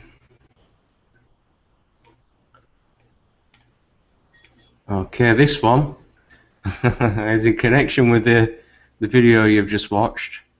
This is called TAXPAYERS.com, right? Now, before I start, I'll say this. This is a guy who goes by the name, I'll tell you his name in a bit. But anyway, what he's doing is he's offering like some sort of, what could you call it? Some sort of manual to, you know, save you a bit of money. And it's, according to him, it's all legal, right? So I'm going to take you into this. But he does, you know, he does want money for this manual sort of thing. But anyway, we'll reach that when we get there. So the first part is how to avoid paying tax. The average UK citizen works from New Year's Day to May the 24th solely to pay their taxes. Effectively, for a third of a year, everyone in this country is a civil servant. Income tax, national insurance, VAT, corporation tax, capital gains tax. Tax, tax, tax. The list is endless. And that's not just in 1 year, that's every year. This happens all the way through your life. And after tax has been deducted, the little that remains is taxed again. If you spend it, you're taxed. If you save it, you're taxed. How little of £100 you get to keep. So of £100 earned, 10% is paid in national insurance contributions. Nothing but a euphemism for an additional tax on income. And 22% is paid in income tax, 40% for higher rate taxpayers. Of the remaining £68 of take home, pay, let's say that over a week you spend it like this. £15 for a meal out, £8 on a cinema tickets, £16 in petrol, £3 put by for electric, £7 on some cigarettes, £9 on a few drinks down the pub, £4 paid out in insurance premiums, and £3 put out aside for your council tax, and another £2 put by for the road tax. It sounds reasonable, right? Obviously, 100%. You don't put more than £3 aside for council tax. Oh, definitely. But let's just say this is not my report, is it? Obviously, 100% of the last two items are wholly tax. 5% of your electric bills goes to the taxman, and 4% of any money you pay to protect yourself with insurance. Of the £23 you spend at the flakes and eating out, 17.5% goes to the government in VAT, or VAT. While you're enjoying yourself, so is the Treasury. They take £4.03 from you for the evening. 35% of a well-deserved drink goes direct to our masters, and a recent AA campaign, followed by the picketing of oil refineries, serves to remind us that a staggering 85% of the money spent on petrol is snatched by the taxman. 85%. But even that is not the worst. The state loves a smoker, of course, and from the money spent on cigarettes, an astonishing 88.9% enters its coffers. Oh yeah, that is right. It brings tears to the eyes. Altogether, a full £32.31 of that week's expenses go straight into the taxman. Of the £100 earned, £64.31 will have been paid to the government in tax. At the end of the day, all you will have to show for it is £35.69 in goods and services. A higher rate taxpayer will retain a miserly £21.69. Oh, we haven't even taken into consideration the host of taxes on businesses, employers' national insurance contributions, airport taxes, capital gains tax, and then there's stamp duty, where you hand over thousands just because you decide to move house. Somebody is taking us for a ride. Well, we don't know what that is, don't we? Well, that's interesting, but who are you? Alright, so let me introduce myself, which is him. His name is Ronan Voigt. I think I pronounced that right. Oh, apparently he's calling himself, going by the name Ronan Voigt. And I'm a specialist tax advisor. I've been in this game for over 20 years and have a client list as long as your arm. I've worked closely with Inland Revenue and HM Customs and Excise inspectors for most of my working life. So I do know what I'm talking about. My clients are mostly wealthy people who I assist to avoid paying tax. One client of mine just sold his business for over £1.2 million, and I arranged for him to pay just £8,000 in tax. My client list is full and I can take on no more people, and yet I have a yearning to distribute my specialist knowledge to as wide an audience as possible. I'm sick to death with government waste, the burdensome tiers of bureaucracy, the squandering of public finances, the milking of the UK citizen, and I am determined to make a difference. So how to avoid paying taxes, a special report. Oh, that's what he calls it, a special report. And so he's written, how to avoid paying taxes, a special report for the Bicentenary of Income Tax. We used to think of Labour as the party of high taxation, but it was the Tory Prime Minister, Pitt the Younger, who invented the damn thing to pay for the Napoleonic Wars, assuming a right to levy an imposition on a man's livelihood. Abolished when peace broke out, it was reintroduced by yet another Tory, Robert Peel, in 1842, and has been a debilitating burden on every individual in this country ever since. Yeah, well, that with Robert Peel, I think that's when he set up the police force.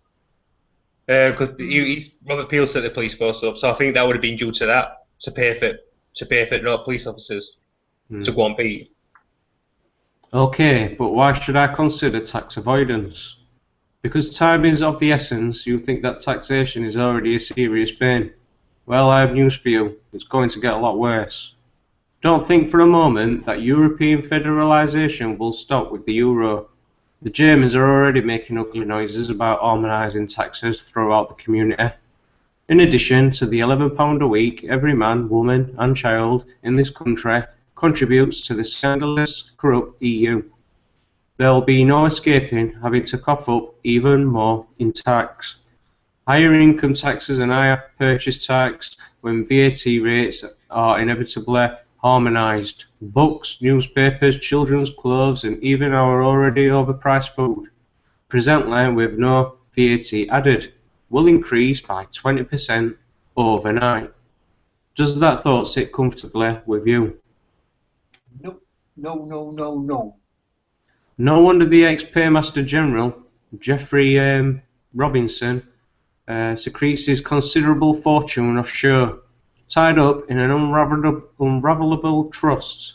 A politician who knows how to make money knows how to keep it, especially when he's privy to what's over the horizon. If tax avoidance is good enough for a Paymaster General, then I'm pretty sure it's good enough for the rest of us. And look even further into the future. Whatever may be left at the end of your life doesn't escape the taxman either. A significant proportion of your estate, what you've managed to build up over the years, will be taken in inheritance tax. Marvellous, isn't it? You spend all your life trying to protect your family and build something for their future, and the government steps in and grabs a large chunk of it when you're dead and buried, and hardly in a position to complain. Just when the family you've left behind is at its most vulnerable. Civilised, aren't we? Well, can I just say, the Green Party, they said that they will abolish the inheritance tax. Labour have talked about it a little, not abolishing it, but lowering it. But it's just been a bit of talk, so I don't think they're going to go through with it. But the Green Party said that they will abolish it. Well, let's not mention Labour and inheritance tax, because it reminds me of Red Miliband. But we'll move on. But there is an alternative? Question mark. You can avoid paying taxes now. It's as simple as that. But you have to know exactly how to go about it in the correct way. Don't you have a duty to yourself, your business, your family and your children to protect your resources? But what about my conscience? Please don't misunderstand me. I'm not suggesting anyone breaks the law. To evade tax is illegal, but to avoid tax is perfectly legal.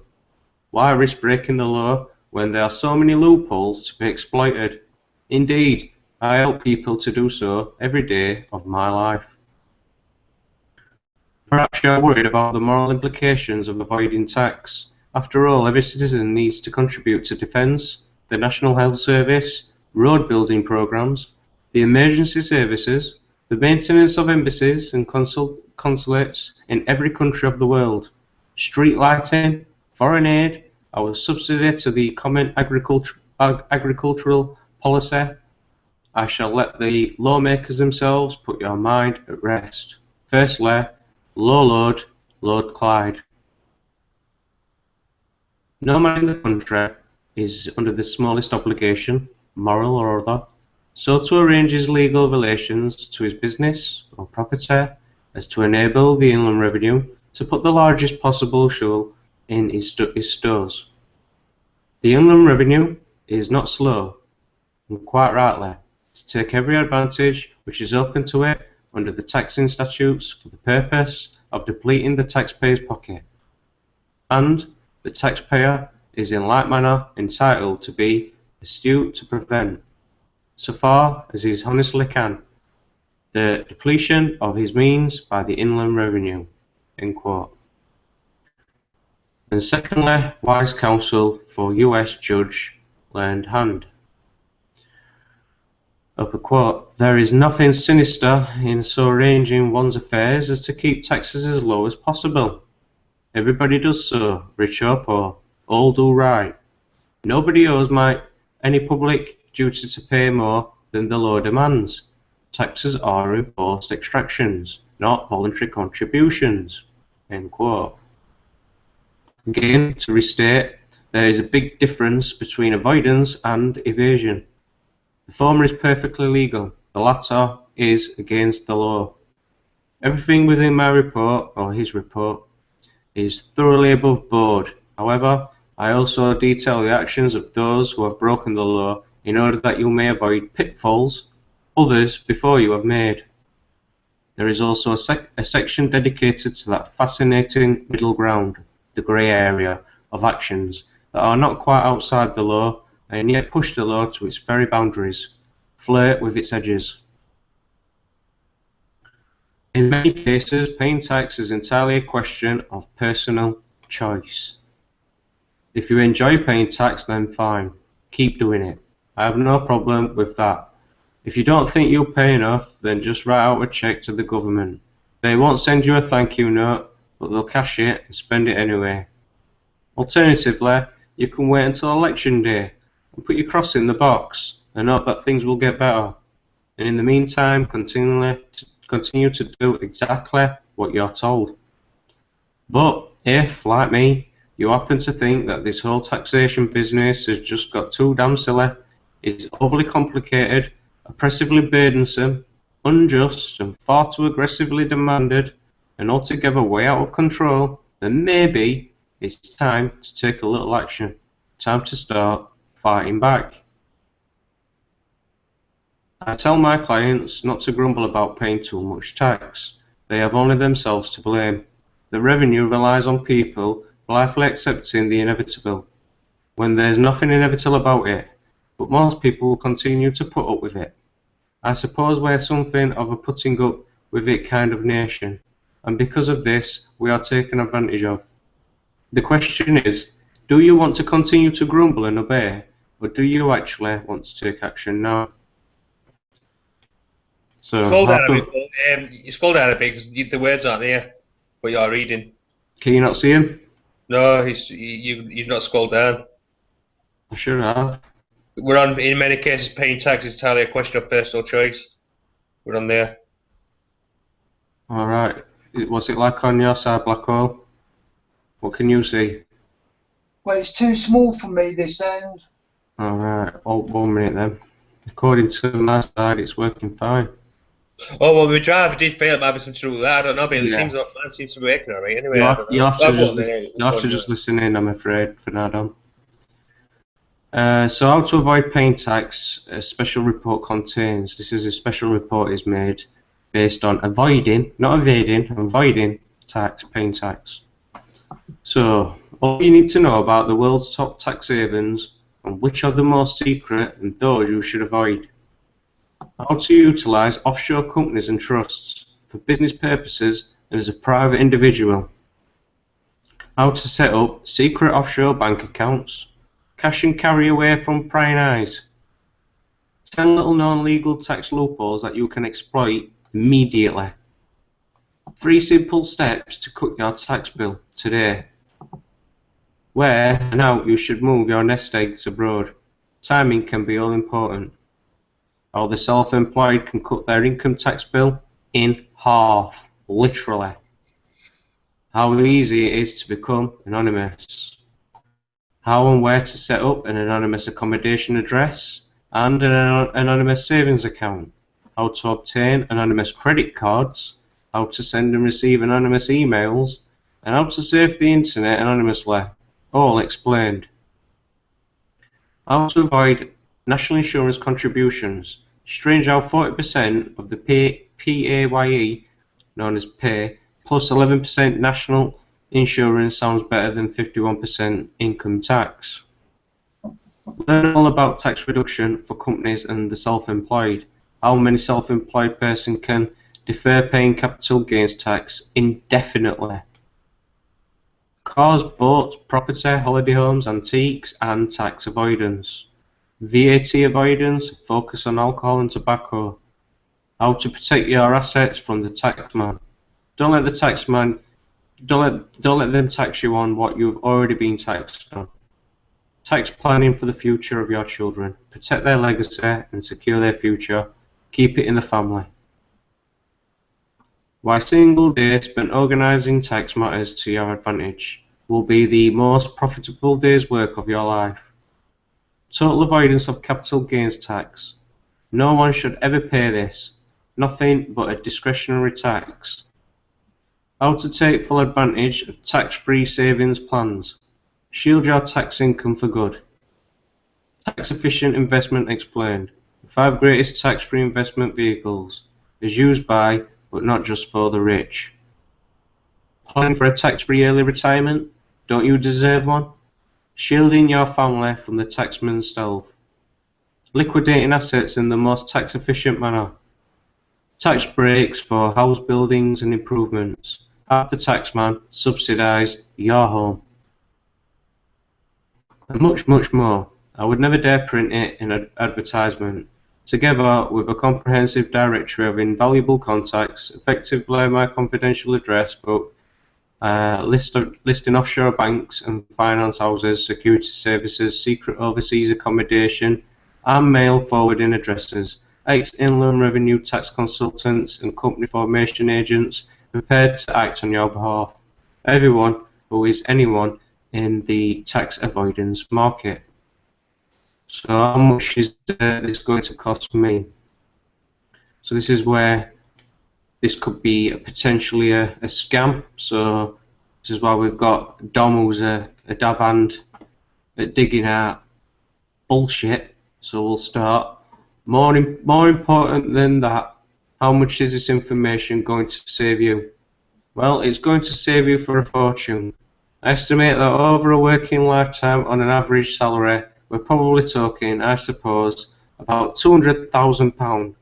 Is that good enough for you? I asked colleagues how much I should charge for my report. I had no idea. Unlike mass-produced titles in bookshops, they reminded me that specialist reports of this nature usually run to hundreds of pounds, particularly when the recipient of the information could save many thousands. And I was consultancy. No, I'm saying it could put it on as a page feel. So if people want to buy his work and pay as much as whatever they like. What you find out if you're doing it that way. I know that you actually people pay over odds. Yeah. Okay. Well, I want to make this accessible to everyone, not just for the rich. And so those there's less than a drink in it for me with each copy sold. How to avoid paying tax, a special report is available for you today at only £29.99. Yes, equivalent to 10 minutes of my time. Ludicrous. I have deliberately kept the price of my report low so as to reach as many people as possible, but its value to you, however, will run to many thousands of pounds. Advice accountants don't tell you, the Inland Revenue would rather you didn't know. How to avoid paying tax, a special report is the only publication of its kind in the UK ever, and is the only available direct from the publisher, Streetwise Publications Limited. Don't delay. My advice would be secure your copy today while stocks last, or indeed before someone somewhere in the echelons or power has it banned. To order, simply click here, in this button here, and complete the no-risk application form. For immediate dispatch, you can use our credit card hotline number. Telephone 01709 361819 or fax your order on 01709 360611. Both these numbers are open 24 hours a day.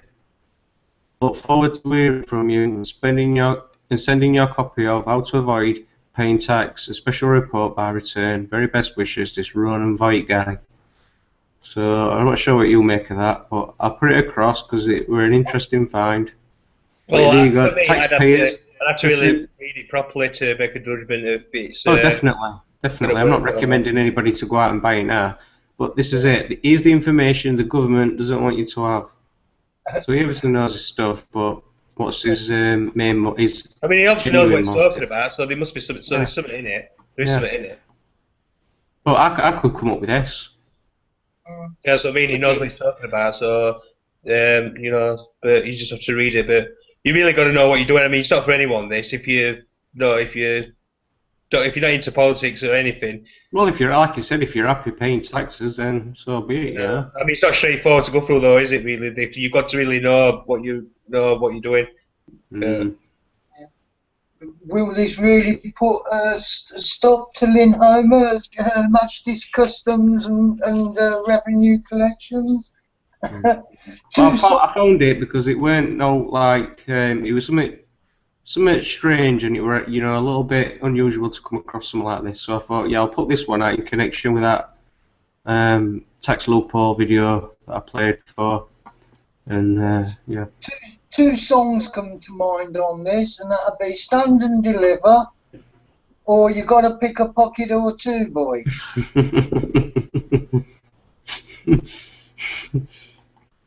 Okay, so my next one, and I don't know if the screen's repaired itself for you, Dom, but yeah, I've logged that. I had to it froze, so I closed it all down, come back in again. It's all right now. Right, Mahatma Gandhi statue unveiled in London, UK. The PM says the bronze sculpture in Parliament Square is a magnificent tribute to one of the most towering figures in history. I'm going to play this video here because this is a bit. I thought we had in austerity. Let's get to that after this video because there's a lot more you probably want to comment on. Here we go. And then it is. You're right, Blackhole's coincidences just come along right just now. Almost 70 years after he led India to her freedom, Mahatma Gandhi returned to London. This time, the diminutive freedom fighter has been immortalized in bronze. Putting Gandhi in this famous square, we are giving him an eternal home in our country. The man who turned the politically unimaginable into the politically inevitable. It was Gandhi's trip to London in 1931 that inspired sculptor Philip Jackson. His work is a testament to the past, historical ties that bind these two countries. But it's also about the future, billions of pounds of lucrative business. India is the largest investor in the UK in terms of it has more money invested in the UK than the entire EU combined. And the UK is the largest G20 investor in India. So there's a lot of financial ties there. So there's no secret about that.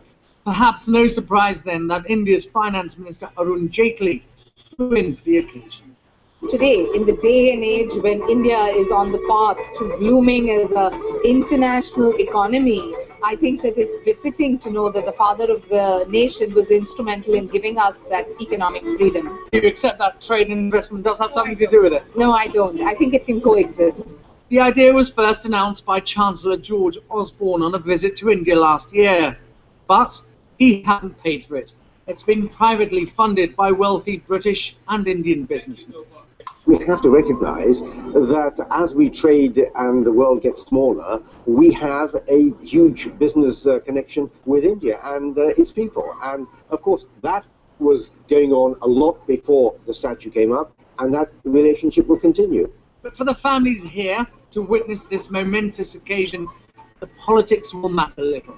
A sense of pride, and also the statue itself. It's got a sense of simplicity, which the man stood for. When I saw the Nelson Mandela statue, I was really thought about why Gandhi is not here. And today is our day, and I'm very proud of it. There is already a Gandhi statue in London, but it's this one's place at the heart of democracy that's significant.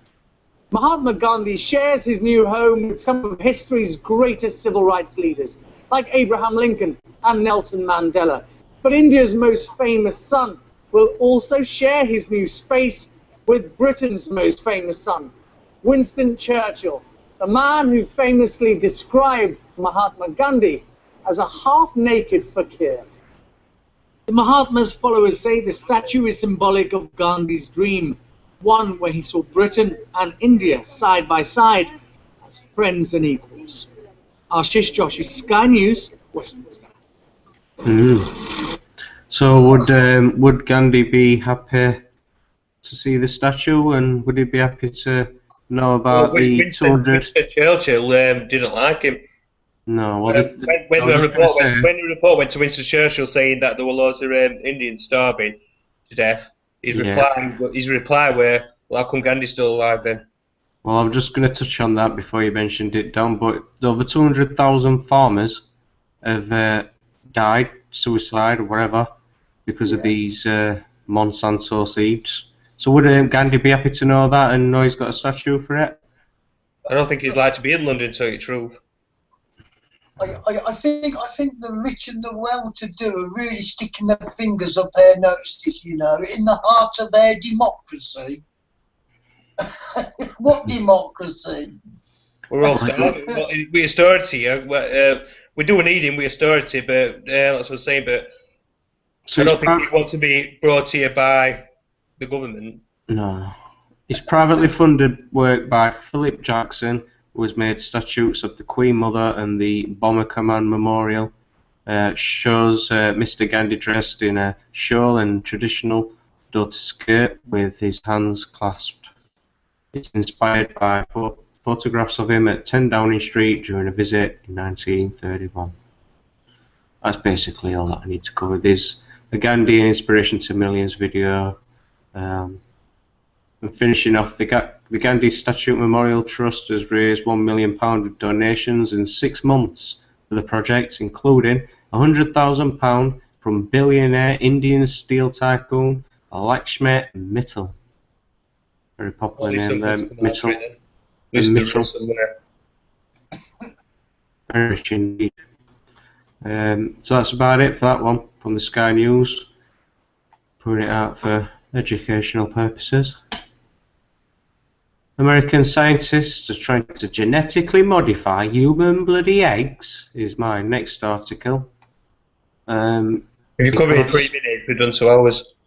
Well, I'll try. American scientists have attempted to modify the DNA of human egg cells using a new gene editing technique that could eliminate inherited diseases from subsequent generations of affected families. The Independent can reveal the research was carried out on ovary cells taken from a woman with inherited ovarian cancer to investigate the possibility of eventually using gene editing to produce IVF embryos free of the familial disease.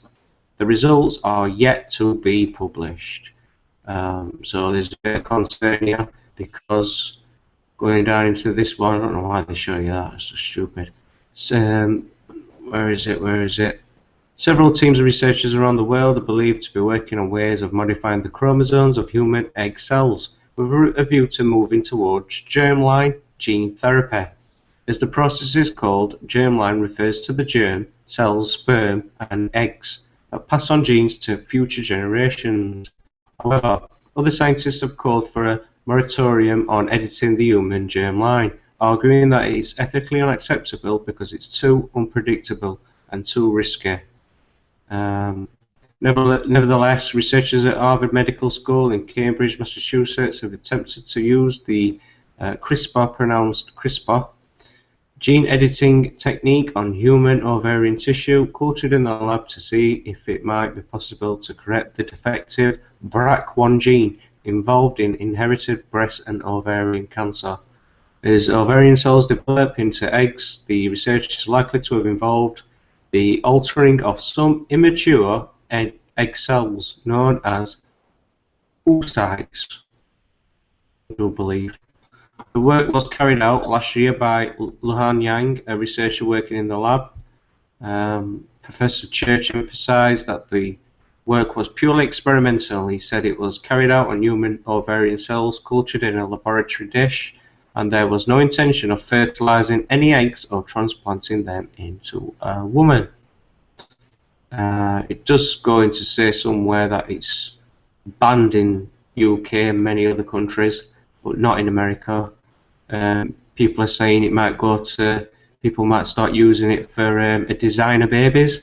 There you go, designer babies there. Might be used to genetically enhance designer babies. That's a concern for some. But we won't have designer babies, will we? Because Cameron said we won't have designer babies, just like he said they won't privatise the National Health Service, which have just done the biggest privatisation deal ever going. Yeah. Yeah. Okay, my final article, world's finest tea is grown in Scotland. So if you want to have a taste of the world's finest tea, it beats Earl Grey, eat your heart out. It's £10 a cup, 15 gram, £35. It's been a commercial proposition for only a year. You can buy it. It's grown in the Scottish Highlands, crowned the finest in the world. And there you go. That's me done for the Flux. Okay, guys. Thanks for everything, all your articles. It's been a long one, but very interesting. And those that have watched, thank you for joining in and sticking about for 2 hours. It's really been worthwhile, and we hope you've appreciated what we've done. And just a recap on Paul's articles. Don't forget to, if you're sending a letter to Melanie Shaw and you can't quite remember the address, I will attach it in the description.